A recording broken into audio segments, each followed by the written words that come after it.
Good morning, good afternoon, good evening. How is everybody today? Today, tonight, this afternoon, whenever you're watching it. But I thought I'd just make this video to do kind of like a little life update of my life in Japan. Seeing as I haven't done that since maybe last year, I think, I thought it would just be best to kind of give like a little life update.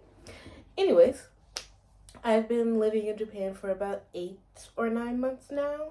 I do have to say that I think I have gotten over the 7 stages of grief as far as moving from the US to Japan.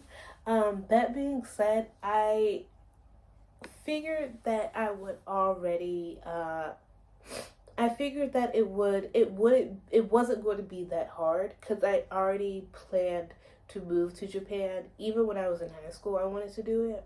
However, I think mentally and physically my body wasn't ready. So I did have a lot of like mental hurdles to go through as far as realizing that yeah, you're in Japan and a lot of the stuff that you're going to do from now on it's going to be completely different. For example, while I did know this was going to happen, I still miss my dog. But I hope she's doing okay. However, I did know that at some point I would have to let her go to move here. What I was not prepared for, though, was letting her go because I had to move here. And because I do stuff so quickly and abruptly, I didn't give myself time to say, hey, do you really want to do this with this dog? Do you really want to move to Japan and leave this dog behind? I didn't give my mental enough time to figure out what it was actually going to be. That and a couple of other things that have really just sent me in a downward, not spiral, but in a downward trajectory. Another thing is that the lack of friends or making friends or how hard it is to make friends here really affects me a lot. Um, I don't know if I said this before in previous ones, but even when I was in the United States, I've never wanted friends. I never wanted to like reach out to other people because I was more of just a homebody. I didn't really want to go anywhere. Now it's like, yeah, let me find somebody to hang out with because while it is great to be by yourself, I do prefer to be by myself, hang out by myself and things like that. I think it's even better to have experiences with other people that are kind of like me. um, there have been a couple of people that I chat to every now and then, but most people that I have talked to that I've had like a real connection with, they only are tourists. They visit here while I live here. So yeah, I could talk to them online, but having that like face to face interaction, I feel as though is a lot better. Um, However, though that's another hurdle that I've been dealing with. Um, and I've kind of just decided that if it happens, it happens. If it doesn't, it doesn't. That's fine. I just prefer it to not be so much of a damper on my parade, but here we are. Um, Moving on from that, I do have a couple of trips planned for myself that I'm very excited to go on. For one of them, this winter, I want to go to Aomori, to Lake Tawada. Um, One of the reasons is because it's the area where one of my favorite anime characters, that's where they were born, Shura Kirigakure. I think that's her name from Blue Exorcist. She's like my number one favorite anime character of all time. Love her. And she was born in Aomori. So I'm gonna go during the winter just to have kind of like a winter escape.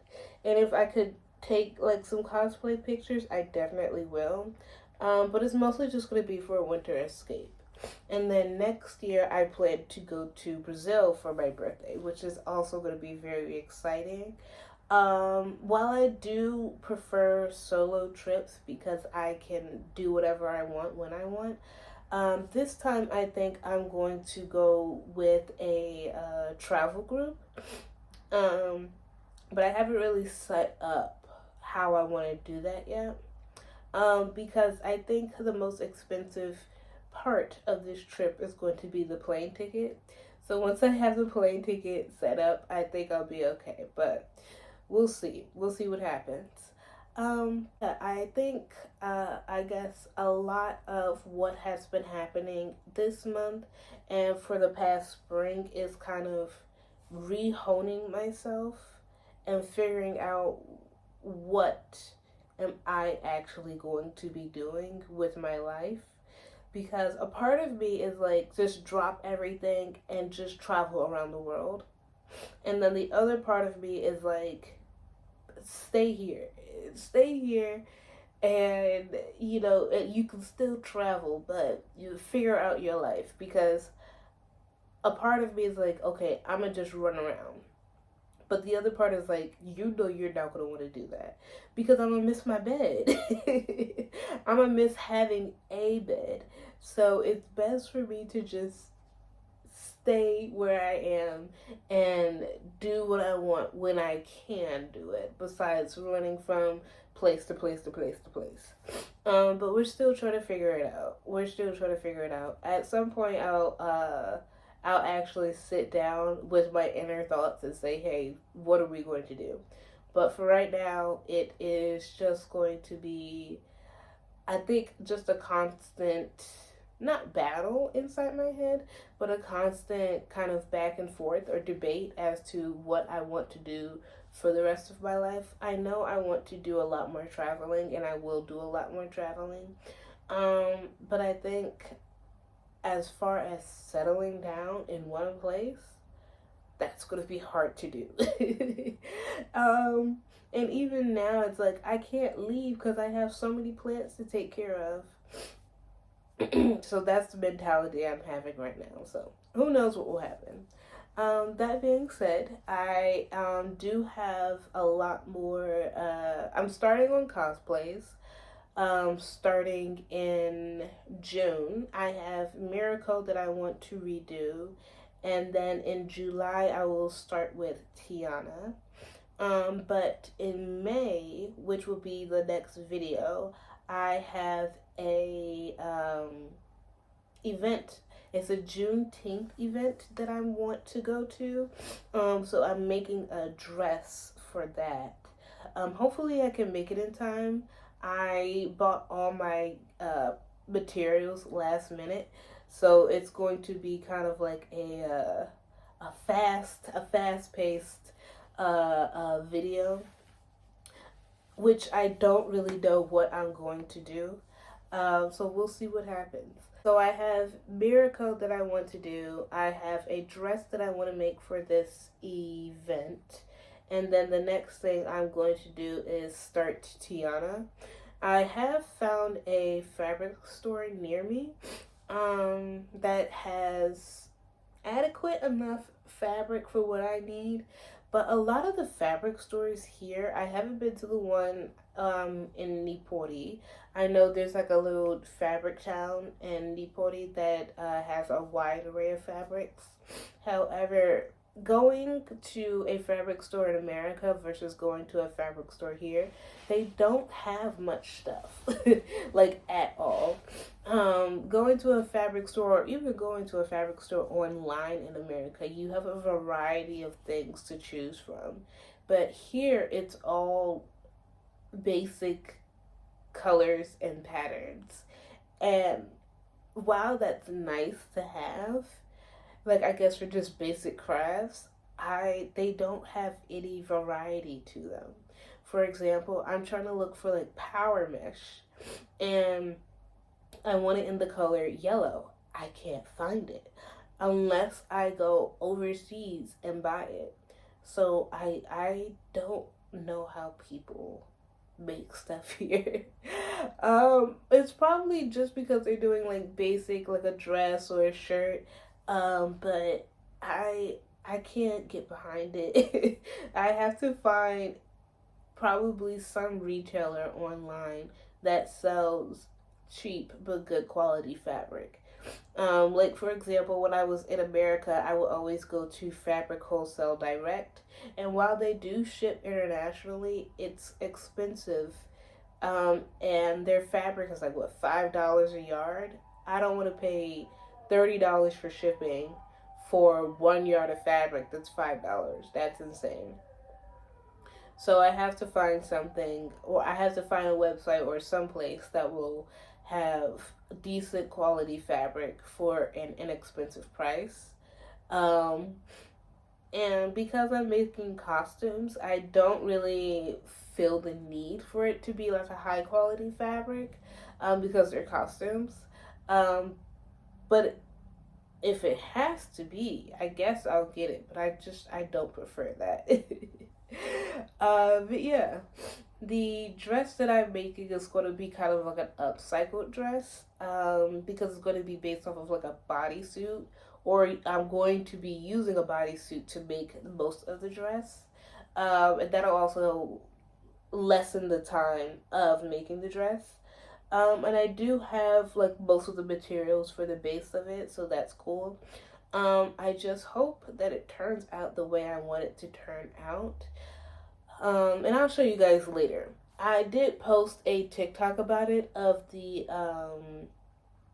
drawing of the concept that I want to do. However, I don't know exactly how it's going to turn out. But I'll show you guys in the next video what I'm planning to do. But the last thing I want to talk about, which I have seen a lot of videos about, is hypervisibility in Japan, especially when it comes to Black or African American women. For me personally, I do not like being stared at all for whatever reason. Doesn't matter if it has something to do with my race, how I look, this, that, and that. I just don't like being stared at all. Um, and I don't know what it is. I've just never liked being stared at. I just don't like it. I can feel your eyes on me. I don't like it. That being said, being here and just existing, people will look at me as if I have they have never heard of me before. And because I live in Saitama, there aren't as many foreigners as it would be in like Tokyo or Kyoto. So them seeing African American women, they're astonished. They are astonished. Now, a lot of times, and you've seen it on my Instagram, you've seen it in my TikToks, I do wear a lot of revealing clothes. I do wear a lot of clothes with a lot of color. So I'm going to anticipate being looked at or being stared at, and that's not an issue. But I do feel as though it's much of an issue when I'm going to work or I'm going to the grocery store, and uh old man or old woman will like stop and stare at me as I'm walking down the street. And I never understood that. I know a lot of Japanese creators say that it's because they've never seen a black person before, or they've only seen them in like movies, so they don't think that they exist. But as a person that has read a lot of history um, for research, I know that even before there was the height of or the increase of tourism, there were black people already living here. There was even black samurai. So I'm very curious as to the reason why people stare. And it's not like a stare as if it's a very, in my opinion, it's a very judgmental stare. And it's also a stare that, as if it's like, secretly telling me that you're not supposed to be here. And whatever they're staring about, of course, they could have their own reason behind it. I just never got the reason why it's okay for you to stare at someone. Because I do know I'm a black person living in Japan, and it's not like I'm mixed like black and Japanese. No, I'm full African American. I know that. I could figure that out for myself, but it comes to a point where it's like, okay, but if I were to sit here and stare at you, then there would be an issue. Then there would be a problem. So I'm really curious as to like what the whole staring thing is, because even when I'm wearing like my outfits that I usually wear, or even if I would go out in cosplay, they would stare, but it would be most likely a, oh, look at her outfit type of stare. But if I'm going to work covered head to toe in like work clothes, it's more of, why is she here type of stares. And I never understood that. Or if I had braids in my head, they would look at me and they're probably looking at my braids because they're like, oh, well, how's her hair like that? But at the same time, why are you staring at someone? I do not get the stare down that you have to have. And like I said before, I don't like being stared at. So a lot of times, if I'm really like irritated, I will stare back and then they'll look away. Or even with kids, because it gets as young as kids. Kids will stare at you, you stare at them, they'll look away. And it's not like the typical kids stare. It's like, what is that? As if they've never seen a black person before. And I'm not saying that we're everywhere, because we are everywhere. However, in parts of Japan, we're not, all of us are not there. Cool. But is it that nobody tells kids that there are people with darker skin complexions, and then they just grow up thinking that everybody looks like with a tan skin complexion? Because I really don't even, I don't even understand why kids stare. I just don't get it. But that is, I guess, just one of the revelations that I've been experiencing since being here. It's just that they love staring. Now, like the younger adults, like people my age, they don't stare. But like, I would say middle age, older people, and kids, they will stare. And I don't know what that is, nor why it is. Um, and I've seen also a lot of other black creators would make videos and say, yeah, they stare. They will stare you down. And it does get uncomfortable in a sense.